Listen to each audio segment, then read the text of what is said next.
I had the pleasure of shooting with the C80 prior to its release, thanks to the lovely folks over at Adorama. They hired me to be the creator to test the camera for their launch video. I had this camera for one day, and not even a long day. I decided to shoot a pool player in a bar because I knew that this camera had a triple base ISO, and that's, to me, and I think to a lot of other people, the most exciting thing about the C80 and the C400. So naturally, I wanted to test the low light capabilities.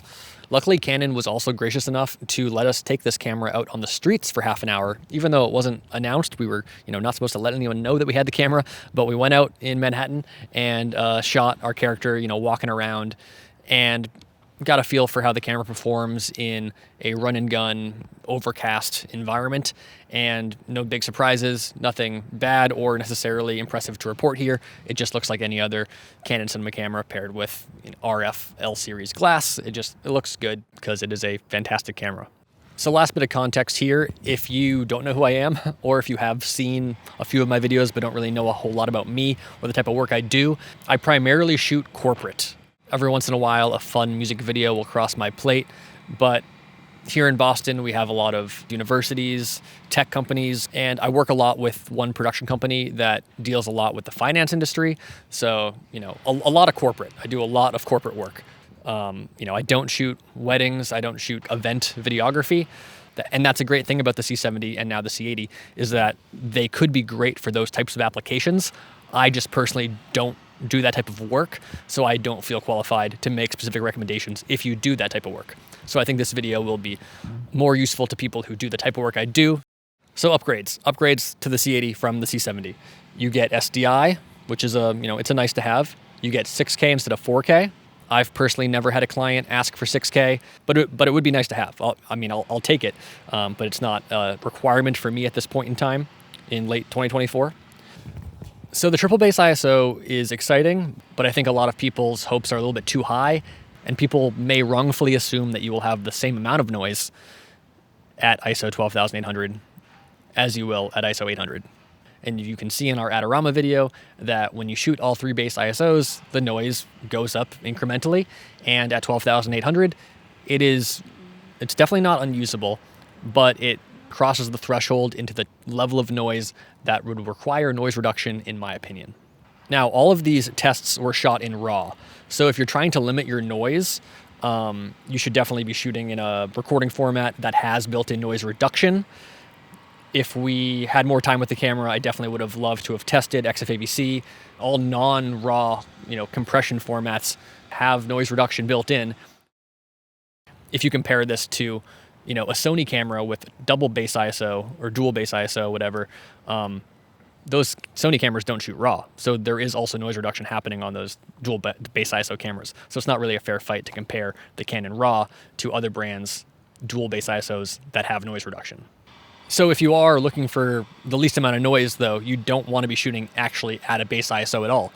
Just like the C70, if you want the lowest amount of noise, you shoot at ISO 200, not ISO 800. ISO 800 is for the best dynamic range. If you want to optimize for your noise floor, you shoot lower than your base. And that is also true with the C80. So, if you're shooting at ISO 1600, pop quiz, what should your base ISO be? Not 800, it should be 32. And you will sacrifice some dynamic range in the highlights.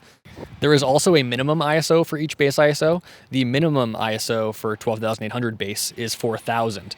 And I think this is actually really clean. And I personally would never shoot 4,000 on my C70. I never really go above 800 on my C70.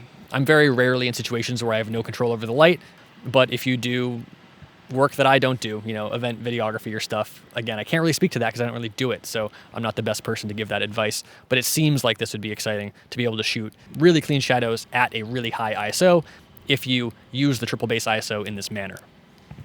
But there's another use case that the multiple base ISOs could come in handy for besides just run and gun shooting where you have no control over the lighting. The higher base ISOs could also be really helpful in scenes that you are lighting if you choose to just completely change the ambience level in your scene. For instance, I believe The Creator, the movie that was shot on the FX3, was shot on that camera partially because it had a second base ISO, and therefore they could expose with much smaller lighting fixtures They would use little tube lights or aperture MCs because the entire world around them could be much, much dimmer. And you can get a similar look by cutting light instead of adding light if you know what you're doing. So I'm not really experienced with that method of exposing because I've never had a camera with multiple base ISOs, but that could be something if I end up getting a C80 or C400 that I would experiment with. So it's something to think about when it comes to base ISOs. It's not just about low light, it's also about control. So there is also an auto base ISO setting, and if you enable that, instead of manually selecting 800, 3200, or 12800 as your base, the camera will automatically up your base ISO whenever you cross the threshold into that base. So if you're at 3200, the camera will change your base ISO to 3200. And if your camera is at 1600, it will keep it at 800. It will not make that jump to 32, even though you will have better noise performance at 3200 base when shooting at 1600 ISO. Remember our pop quiz earlier. But the camera is choosing in the auto mode to prioritize dynamic range and then only make that jump to the other base ISO once you've crossed that threshold. So you never limit your dynamic range. It's going to be up to you to manually go in there and change your base ISO if you decide that you want, instead of prioritizing dynamic range, you want to prioritize the least amount of noise possible. What else? It's full frame instead of Super 35. For the first 3 years that I had the C70, I pretty much only used speed-boosted EF lenses because I had owned Canon cinema cameras for years and I already owned a lot of EF lenses.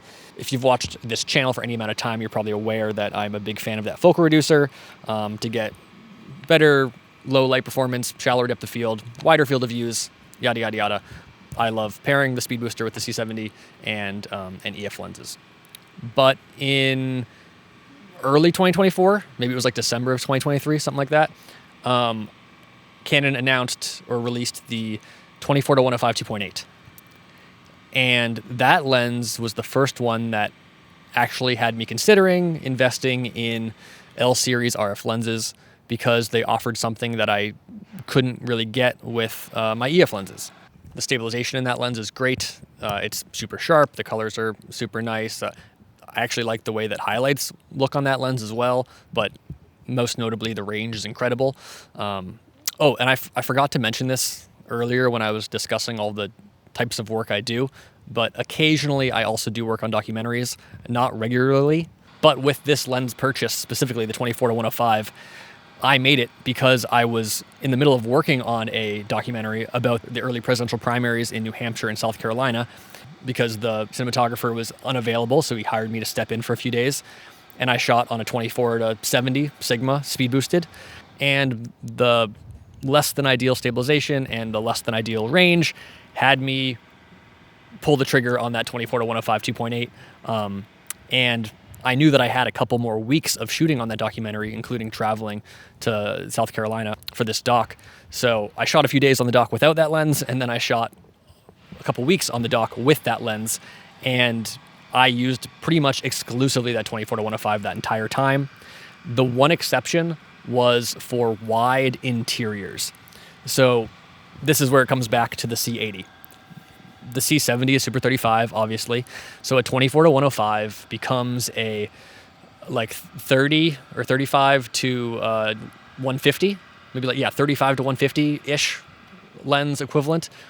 So what that means in the real world is that if you're shooting a wide establishing shot inside, you need to switch lenses. So I would always carry on me a 24mm prime with a speed booster already attached. So whenever I was in one of those situations where I needed to establish a scene inside and I wanted a wide shot of an entire room, I would take off the 24-105 and put on the speed boosted 24, which gives you like a 17mm equivalent in Super 35 terms.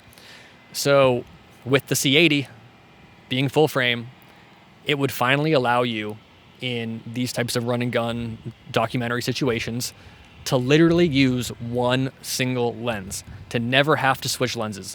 And that's something you can't do with the C70. For all my normal clients, I have plenty of time to switch lenses. I just don't do enough work in that realm for it to really make sense for me to upgrade a camera just for that reason. The camera has RAW. That is pretty cool. The C70 has RAW too, but we had to wait like 2 or 3 years for a firmware update to come out for that. But you get it right away with the C80. Unlike the C70's RAW, which goes up to 60 frames per second, this is probably the biggest bummer of the C80. RAW only goes up to 30 frames per second in 6K. They saved 6K 60 for the C400 due to the SD card speed issue with the C80.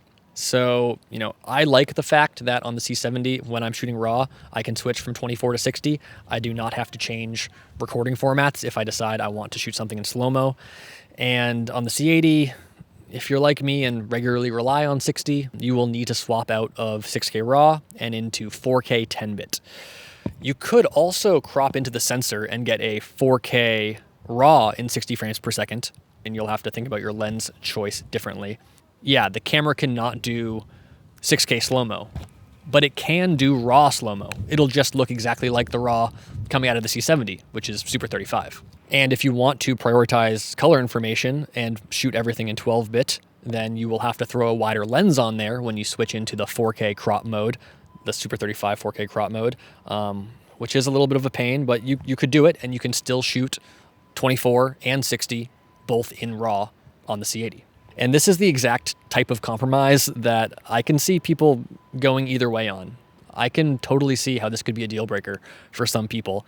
And I can also see how some people would say, hey, I just like a really crispy 4K oversampled 10-bit image. That's all I'm going to use. I don't like how RAW slows down my computer. My clients aren't asking for RAW. 10-bit's all I need. Not only is this a 4K image, it's an oversampled 4K image. So it's, sharper than your normal 4K because it is oversampled from 6K. So it's kind of like having a 6K image, but without having to write as much data to the cards. And, I could see people going either way on this. I'm not necessarily going to take a stance one way or the other. It's divisive, and I understand why. So what else improved? The autofocus improved. According to Canon, the camera now has CMOS AF2. Tracking is easy, just like on the C70. It's pretty reliable. In my experience with the one day with the camera, it to me kind of just felt like the C70's autofocus after all these firmware updates. When the C70 originally came out, the autofocus was like legitimately terrible.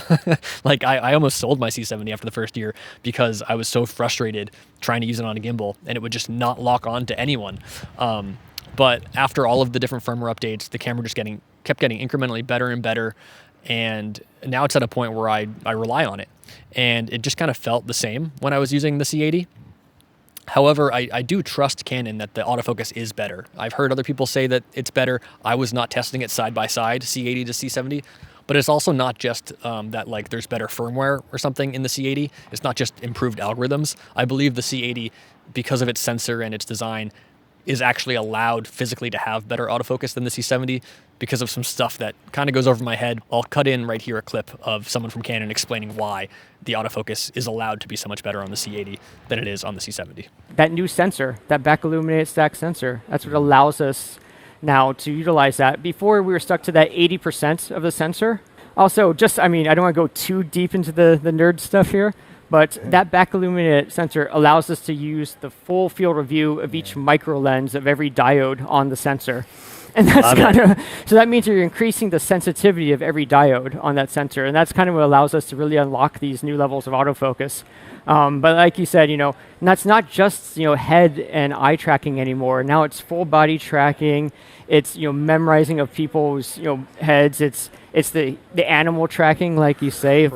I call it, they say it's dog and cats, but I say it's the four-legged tracking. Also, here's a quick hit list of other things that changed. The top handle changed. Doesn't really matter to me because everyone adds their own cage and top handle anyway. They added a hot shoe mount. It's going to get in the way of the top handle, so I don't think I would really use it. There's a new joystick. There is finally a second screw mount on the bottom of the camera for tripod plates. Again, everyone puts cages on their cameras, and if you buy a good cage, a good sturdy one, then you're going to have all the mounting points you want. So I don't think this really matters either. But thank you, Canon, for having it there. The screen is 30% brighter. That's pretty great. There's now an Ethernet port and built-in Wi-Fi. So we were not able to test the Wi-Fi on the day, but if you can wirelessly control the camera and toggle recording and change exposure settings from an app, then that could be pretty cool. If the latency isn't bad, that could be a really, really nice feature. It still has the same two SD card slots. It takes kind of the same batteries. It takes the slightly newer version of the batteries, but you can still use all your old C70 batteries. The menus are pretty much the same. There were definitely a handful of small changes I noticed, but they were basically the same menus as the C70. So real quick, I have a few other notes that I took when watching a live stream on ProAV. They had a Canon representative there and they chatted for like an hour. I'll link it down in the description. I recommend you just watch the whole thing. But here are like the 5 or 6 things that I took away from that live stream that I haven't heard anyone talk about anywhere else. So the 120 frames per second in the camera is not oversampled. So the crispy oversampled 6K to 4K image is only true up to 60 frames per second. Just like in the C70, the DGO sensor is not in play when shooting 120. So same thing or similar thing in the C80, the oversampled 6K is not in play when shooting 120. The anamorphic mode does not have 1.5. It has 1.3, 1.8, and 2 X squeezes. It's a 16:9 image.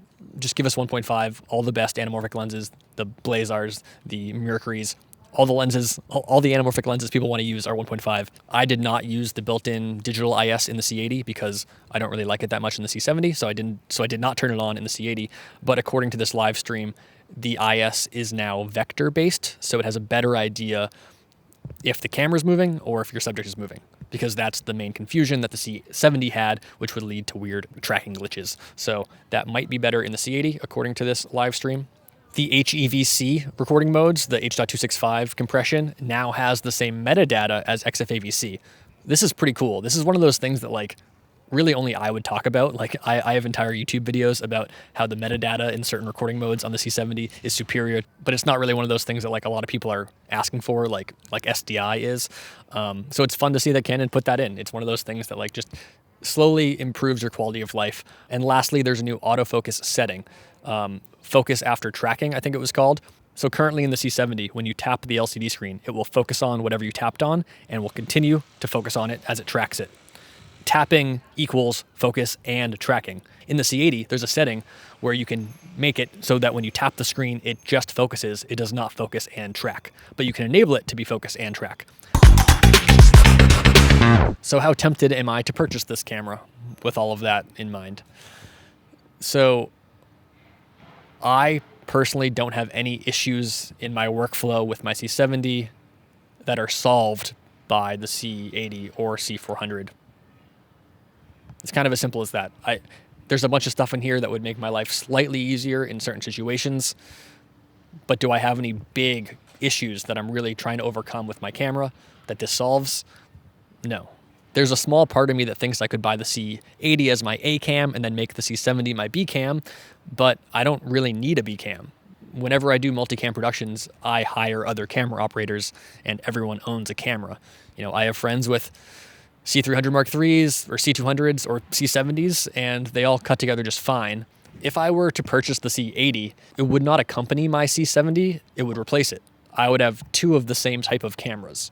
What I think makes more sense for me would be to wait until there's a camera purchase that would actually give me a different type of camera, you know, like a new tool instead of just an improved version. This is what I wrote down. This is one of the few times I'll actually read from my bullet points. I want to wait for a camera purchase that will give me a different type of camera instead of a slightly improved version of a tool that I already have and functions at a high level. You know, I'm constantly investing in my business with lenses and grip and lights. You know, I just pre-ordered the 1200X recently because that's a type of tool that I don't currently own. It will allow me to do types of things that I am not currently able to do with the lights that I currently own. Weirdly, the biggest justification I can think of to purchase the C80 is actually to make YouTube videos about it. But, you know, my YouTube channel is something I do for fun. Occasionally I find clients from it. I meet cool people from it, but it's not my career and I'm not going to make investments in my business based off what I think could lead to views on YouTube. That just doesn't make any sense for me. For all of you who do decide to pre-order the C80, I think you will love it because it is a fantastic camera and I will live vicariously through you for the time being.